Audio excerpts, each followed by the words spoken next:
What is going on, Jet fans? Matt O'Leary back for another episode of Just Jets, episode number 269. Nice. What is going on?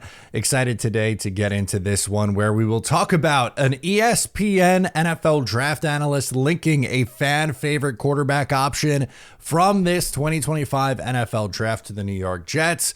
We'll do your voicemails as per usual. Just we are getting so much closer to the draft. I can't wait. I feel like we've been waiting for so long for this draft to finally come, and by the time you are listening to this, we will be 8 days away. We will be live streaming on Talkin' Jets, so make sure to subscribe to that channel. We'll be live for all 3 days. Excited to get into that. As always, it'll be the 6th year. Oh my God, year number 6 of live streaming for the NFL draft. So, okay, Jordan Reed of ESPN linked Kyle McCord to the New York Jets. Let's watch the video. So honestly, I look at Pittsburgh. I think the Steelers have a huge need for a quarterback, whether it's an early round or a mid-round guy. He definitely fits into that situation. I look at the Cowboys. If somebody's looking for a backup, he definitely could fit in there. Miami is another system that he fits in really well as well, but more so the Steelers. The Steelers is one team I definitely think he fits on. Also, I would throw in the Jets as well. The Jets are another team. Even though they did just sign Justin Fields, I definitely think they're going to look to take a mid to a late round quarterback to compete with Jordan Travis, who they drafted a season ago. So McCord definitely fits in. And it's not just those teams. He fits in so many various other teams as well. But those would be the 4 teams that I definitely do think he would fit like a glove on. So that is going to get a lot of New York Jets fans excited. Why? Well, they like Kyle McCord. I think McCord might be the mid-round quarterback that has been talked about the most by Jets fans. Similar to a year ago, Jordan Travis was just that. And, Jordan Reed believes that the Jets could look to take another quarterback. And he knows that they just paid Justin Fields to be the starter. They have Tyrod Taylor, but maybe this would be competition with Jordan Travis at the back end of the roster. Now, why do Jet fans like him? Well, for a few reasons. We'll talk about the off-the-field stuff first. He's local. He's from Syracuse, or played college football at Syracuse, I guess we should say. And he grew up a Jets fan. In fact, he wears the number 6 because of Mark Sanchez. Oh, man, a man after my own heart. Love me some Mark Sanchez. Look, was Sanchez the greatest quarterback in the world? No, but he won 4 playoff games for this franchise in his first 2 years in the league, and looked like I thought he was going to be the guy. He was pretty clutch. 2010, look, I know in 2009, they kind of like it was all about hiding Mark Sanchez and that defense was elite. But in 2010, can we just talk Mark Sanchez for half a second? Indulge me here on this podcast today. Mark Sanchez had a lot of really clutch moments for those 2010 Jets. I'm thinking, the final drive against Indianapolis in the playoffs even. I'm thinking final drive against Houston. I'm thinking overtime against Cleveland, against Detroit late. There are a lot of really big moments that Sanchez was a part of. So I want to give him some love as well. But certainly I will choose to remember the fond era of the Mark Sanchez, not how unfortunately it all ended for him here with the New York Jets. But what about on the field? What do people like about Kyle McCord? I'll go over what I think he does well as a quarterback, and then some of the reasons why he's going to be likely a late day 2, early day 3 pick and not a first rounder. So we'll start with the good. He has a quick release, which is important in today's NFL with how fast pass rushers are and with how good defenses could be. If you have a long-ranging release, it's significantly easier for people to jump routes and see where the ball is going. And you want to have that quick release and get rid of the ball quickly once you decide where it is you're going with the football. He also has, I wouldn't say great overall athleticism, but something that he does is he can maneuver around the pocket well, which is important, right? Like in today's league, I'm not saying you have to be, Lamar Jackson running around back there, but you have to be able to move a little bit to avoid pressure because of how, the defenses or defensive linemen are getting bigger, stronger, faster every single year. And it's not like the days of, when Eli Manning was around or Peyton Manning or these, guys who just, stood back there and let it rip. Tom Brady, another good example. You have to be able to maneuver within the pocket a little bit. to buy yourself more time and to avoid rushes. So that would be a positive for him. And then honestly, he has a really nice deep ball. He's consistently hitting guys deep down the field in stride, which is important. So that would be fun to see him air it out and find a wide receiver deep down the field. Now, again, that's the good, and there are good things about his game. He's going to get drafted for a reason. But the things that are maybe holding him back from being a first-round pick, I think sometimes he forces throws and takes too many chances, kind of locks on into one primary target for too long and could kind of telegraph where the ball is going. And I think he needs to be more willing to take the check down options rather than being the gunslinger that he is. I don't want to take that away completely, but I think he can get himself in trouble at times with that mentality. So I don't know, just completely honest with you, I don't know if Kyle McCord's ever going to be a starting quarterback at this level. I think there's maybe a chance that he's a decent backup quarterback in this league, which if you find that in the 4th round and he's cheap for 4 years, I think you can kind of count that as a win. But something I've stated quite often, honestly, through this process is I'm not in love with this quarterback class, number one. But the second part is I don't know if this is the year where the Jets have to take a quarterback, because you have Justin Fields, who you paid. You have Tyrod Taylor, who's a bona fide backup quarterback. You have your project already in Jordan Travis. I don't know if we'll ever see him. The injury is obviously something that is a tad bit on the concerning side. But I would rather spend this year filling out the rest of my roster than spending it on a dart throw quarterback. And if you want your quarterback to turn into the guy, taking the day 2 and day 3 guys is not really the way to go about it. Yes, there's outliers. Everyone will point to Tom Brady in the 6th round, Brock Purdy as a 7th round pick, Dak Prescott, I believe, was a 4th round pick out of Mississippi State. But it's very, very rare. If you look around the starting quarterbacks and the quality starting quarterbacks in the league, most of them are 1st round picks. Patrick Mahomes, 1st round pick. Josh Allen, 1st round pick. Joe Burrow, 1st round pick. Lamar Jackson, 1st round pick. Justin Herbert, 1st round pick. Jane Daniels, 1st round pick. See the trend here? And yes, 1st rounders usually get a longer leash, and there's examples of 1st round busts. I mean, just look at the Jets draft history at the position in the 1st round, and you'll find a lot of 1st round busts. So there's no direct formula where you go, oh, it's that simple. You just take a quarterback in the 1st round and you find your guy. Clearly not. Otherwise, the Jets would have found their guy, a long-term answer at the position by now.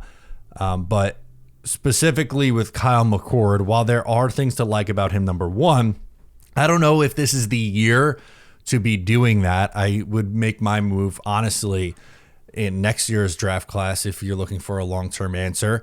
Buy into Justin Fields for this year. He's going to be your starter. Use your 4th or 5th round pick to try to fill out the depth on your roster. The Jets have a lot of needs going into this draft. And sure, with your first 2 to 3 picks, you're hoping to get guys who can come in and contribute right away for you. But even that 4th rounder, do you want to take the 4th round swing on a quarterback that has a very, very small percent chance of being your answer?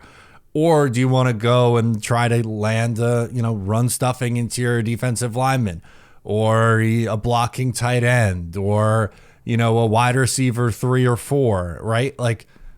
I just think that there's a lot of work to be done right now on the state of the roster. It's a little top heavy, right? I'm not saying there's no talent whatsoever on this team. Clearly there is, in my opinion. But it needs work. You need help at safety. You need help at defensive line, edge rusher, tight end, wide receiver.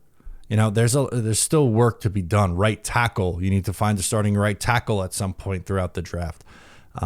So again, I just don't know if I could justify using what I would consider a pick in 4th round where you're still trying to get someone who can contribute. And I know I probably feel like a broken record. I keep bringing it up. The 2006 Jets draft class I think they need a similar kind of draft to that, where they got Obviously, in the first round, the best of the best at that point.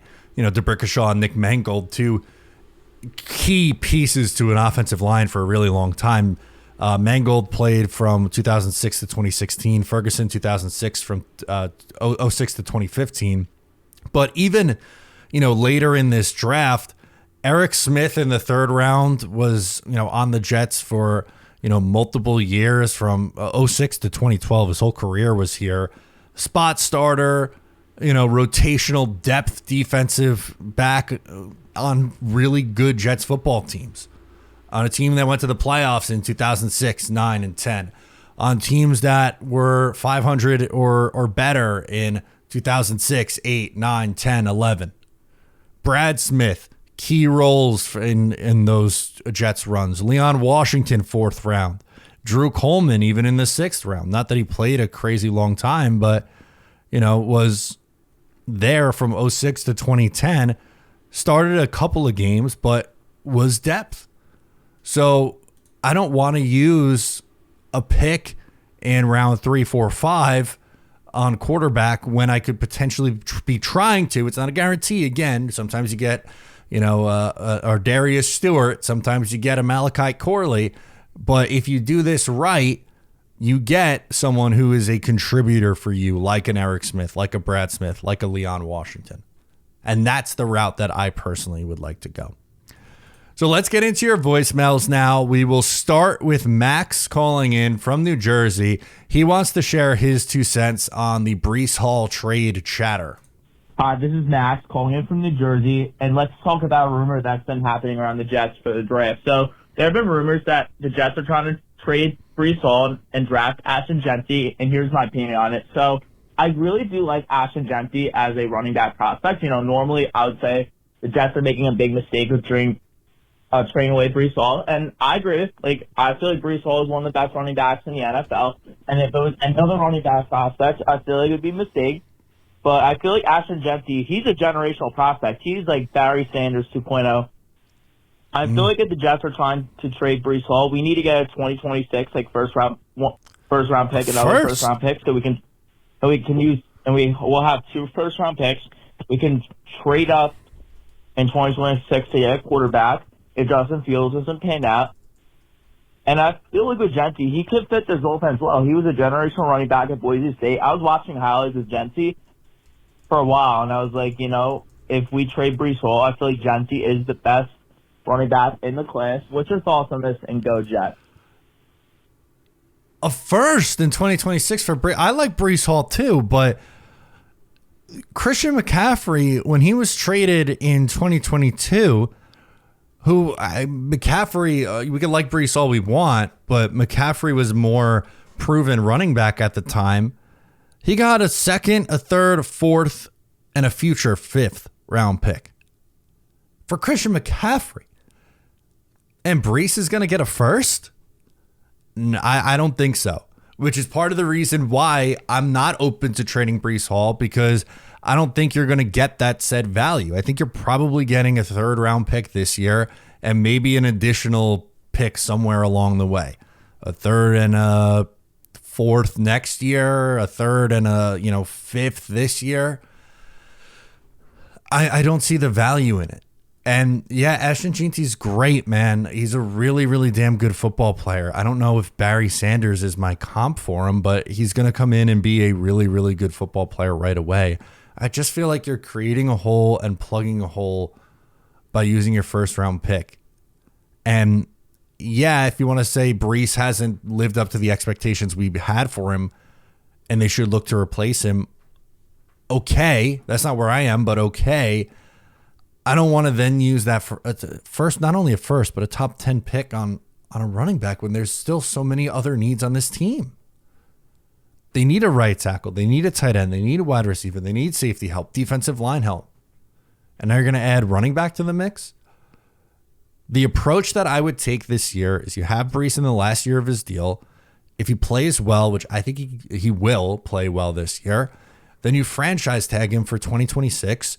And then by that point, you're probably letting him walk because he's going to be 26, 27 years old. And unfortunately, I know this is harsh, but the reality at the position, you usually get like 5 years, 6 years out of a running back before they start to really fall, unless there's some crazy outlier like, Derrick Henry, who's gone forever, or Saquon Barkley, who, had a resurgence in Philadelphia this past year. But a good example, we saw it with Dalvin Cook. He came to the Jets at 27 years old and was just done. He couldn't play anymore. Todd Gurley, pretty much out of the league at 26 years old. I think you use Hall for this year.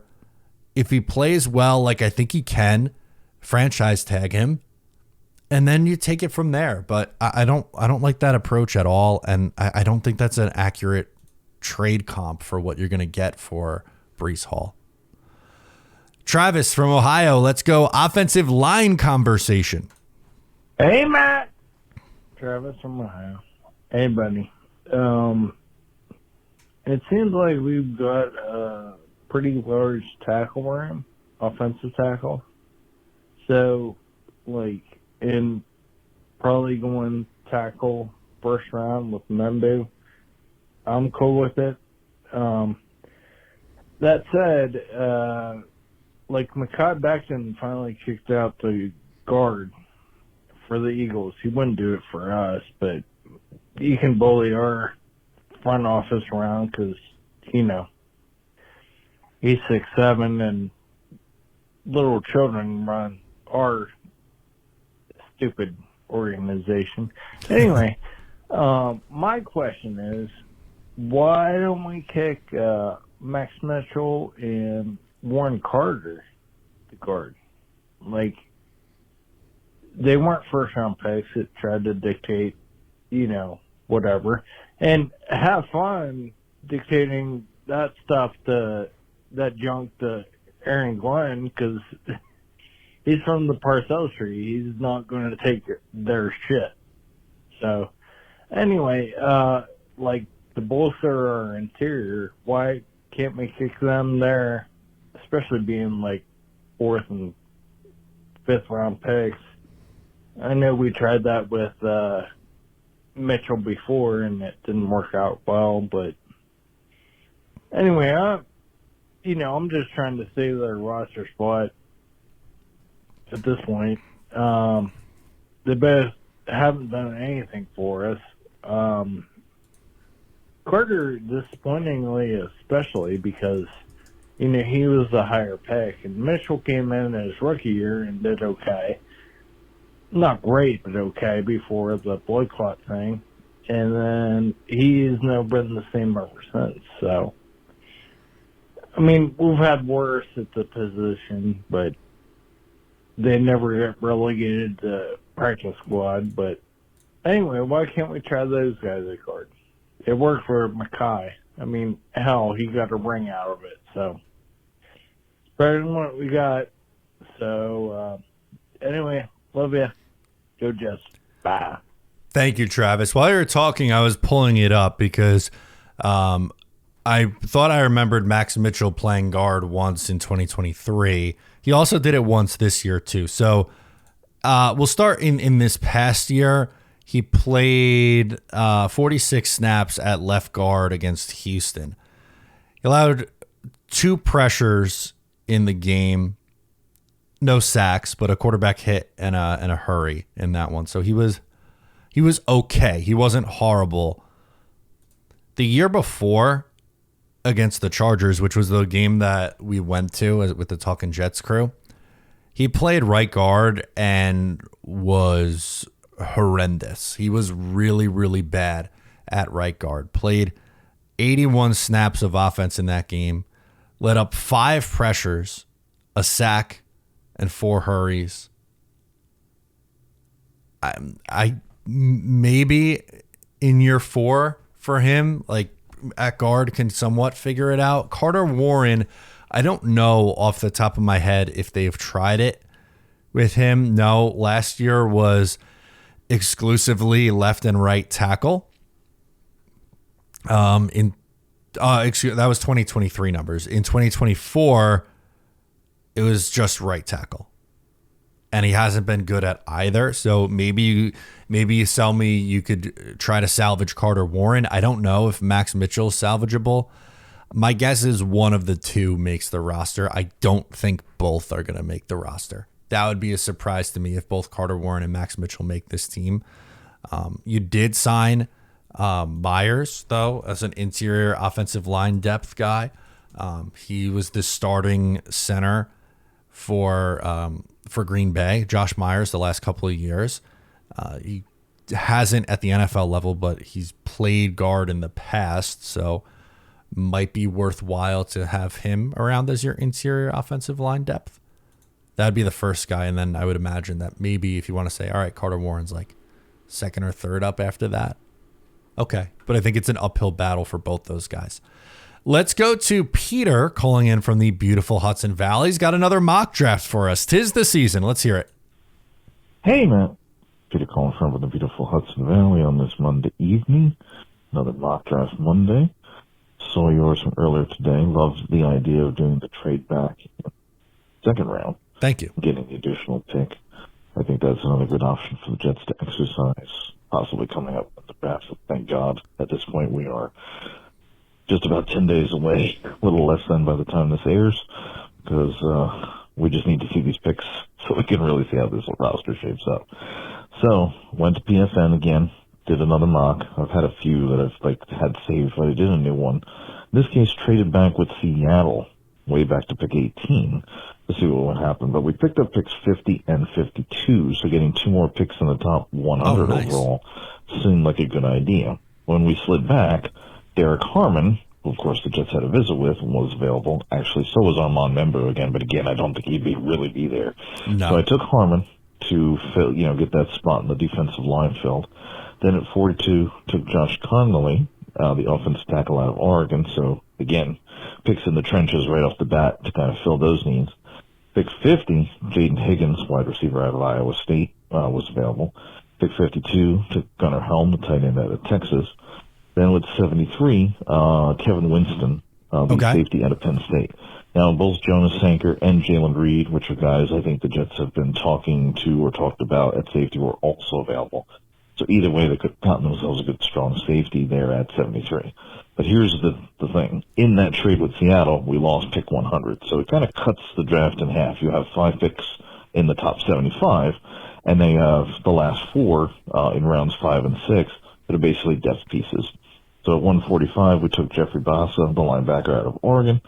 162, I took Mitchell Evans, the tight end out of Notre Dame, but then realized he's kind of the same as Gunnar Helm. So really, I would say I'd probably take Jackson Hawes there so you have a blocking tight end. Okay. 186 took Jonah Monheim, the center / guard / tackle out of USC, even though I think he'd play more interior at center and guard than really tackle. But if all your other tackles are, for some reason injured, at least he could fill in when you needed it. And then at pick 207, a guy I've been looking at more lately, the edge out of Morgan State, Elijah Williams.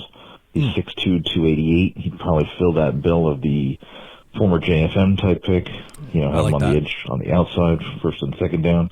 Slot him inside on third down, third and long situations. So probably not as good an overall draft as last week's. And I appreciate your thoughts on that draft. I think it was a home run. I think this is not bad. It certainly fills a lot of needs by getting 9 picks. So I wanted to know your thoughts on this draft.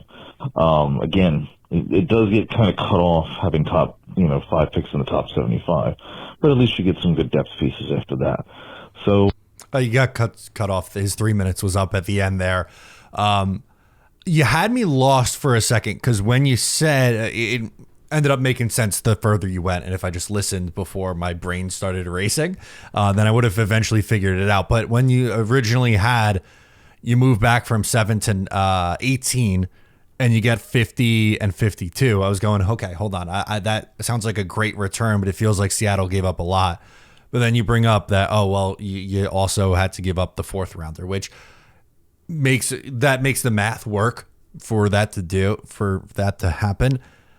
If that's what it would take, I would still do it. I know, like you said, you lose out on some of those like mid-round options, but if you have a first, 2 seconds, a third, I would rather the extra, even if you're moving down in the first, I'd rather that extra dart throw in the second than having that 4th round pick at wherever the Jets are. I think 110, somewhere around that. And then you have your 5th and 6th rounders with, like you said, you're kind of just filling a depth at that point. I like this mock. Like you were saying yourself, I think I preferred last week's mock, but you get an interior guy, you get Gunnar Helm. I don't think it's necessarily a sexy draft. Like, I don't know if you see an all-pro come out of this draft or even maybe a Pro Bowler, but I think you just get like a bunch of solid guys. Just go solid depth throughout. And Kevin Winston Jr., who you got in the 3rd round, I think he's a perfect fit for what the Jets are doing. I had a video on day 2 guys that I think the Jets should target at positions of need. And he made the list. Gunnar Helm made the list who you had. So some of our guys definitely overlap, Peter. Let's close out with PG from Long Island. Let's do it. Hello, Matt O'Leary. PG from Long Island here. How are you, sir? Call. As we head towards the draft, obviously a lot of players slide up the board, slide down the board. And, you've talked about the 4 players that you'd be happy with: Mason Graham, Tyler Warren, Ahmed Membu, and Ted McMillan. I've added one to that list, and you've been wearing a hat, run the damn ball. Well, I would not be unhappy if, and I never thought I'd say this, but the Jets picked Ashton Gentry. Okay. The kid is a stud, super talented. Last year, the 3rd place in the MVP voting in the NFL was a running back. Used to play at the Meadowlands. And I think the league is coming back to that. We don't know how long we're going to have Breece Hall. So this kid is evidently heads and shoulders above the rest of the running back class. Really a special talent. And this is a good running back class as well. So I know positional value and all that, but I tell you, I would not be unhappy if they picked him. And hell, I might even buy a run the damn ball hat. There we go. Link down below. But my other thing is, as far as the other players, Ted McMillan has slid down a bunch of draft boards I've seen. And part of that is evidently he did not see a lot of press coverage in college. And when he did not really do too well against it. And that's going to be a tough transition into the NFL. I think there's some question marks with that kid, and I would no longer be happy if Ted McMillan was our draft pick at number 7. Okay. My question to you, Matt, is: are you still happy with Ted McMillan at number 7? And whether you are or whether you're not, have you added anybody else to the players that you would be happy with if the Jets took at number 7? Anyway, love to see what you think there. And as always, Matt O'Leary, go Jets. Good call, PG. And, it's funny, this time last year, or at least for the NFL draft, which is now just over a week away, I met PG. He came out from Long Island, obviously. He came out to our event in Farmingdale. I'm bummed that we weren't able to do it this year. We're not, canceling it for forever. There's, it just wasn't going to work out scheduling wise for the 3 of us, for Ryan and Bean to get up here for, Thursday for the draft and then get back home, and then all the coverage that we do after that. It's a lot. It's a lot. And I'm the lucky one, like, especially now after the move. Farmingdale's 15 minutes for me, but it's a long drive for Green Bean. And for Ryan, he's got 2 young kids at home and he's in Jersey. Like it's tough. And we're going to have a great draft stream. We've done that, every single year. Last year was the first year we incorporated a watch party, and, eventually maybe it'll make its way back, but just wanted to shout out PG for coming to the first one. And getting to meet him last year. I could tell right away when I heard the voice who it was. If I've added anybody else, I'm going to say no. There's guys who people like, whether it be, Shamar Stewart or Jalen Walker. That doesn't really do it for me. I explained why earlier this week, why Will Campbell I don't think is a great fit, but Some people would add Will Campbell to that list. Calvin Banks, maybe in a trade down for me, but not at 7. So I'm going to say no to adding anyone. And Ted McMillan's still on my list. I understand those fears. And it feels like GMs, or at least kind of what we've been hearing recently, that GMs are split on him. You have some people who think, he's a top wide receiver. Obviously, you have, Travis Hunter, who plays both ways. So I don't know if you count him as the top wide receiver or what. But if not, Ted McMillan is the number 1 wide receiver, and he can go 4 to New England. And then you have other people who are like, I wouldn't touch him. I think he's going to go in the later half of the first round. I think he's talented enough to go in the top 10. I really do. And yes, I get the concerns with the speed and the separation, but I see him being a really solid wide receiver at the next level. I don't know if he would be a superstar, and if that's stopping you from taking a wide receiver that early because you say you want the high ceiling, and if it's just a solid wide receiver 2, that's not good enough for the 7th overall pick, then okay. That's fine. I would personally do it with the spot that the Jets are in, but I don't think that's likely. Of the 4 names that I really like the most for the Jets in round 1, I think he is least likely. I would say Membu, Warren, Graham, McMillan would be the order of likelihood for the Jets picks of the 4 guys that I like. I would go Warren, Membu, McMillan, Graham, I think, but their order is going to be a little bit different. So, guys, I appreciate it. Another episode in the books. Make sure to subscribe wherever you get the show. Thank you so much to the audio-only listeners as well. Don't want to forget you guys. You are a big part of this show as well. I'm Matt O'Leary. Subscribe if you're new, and I'll catch you next time.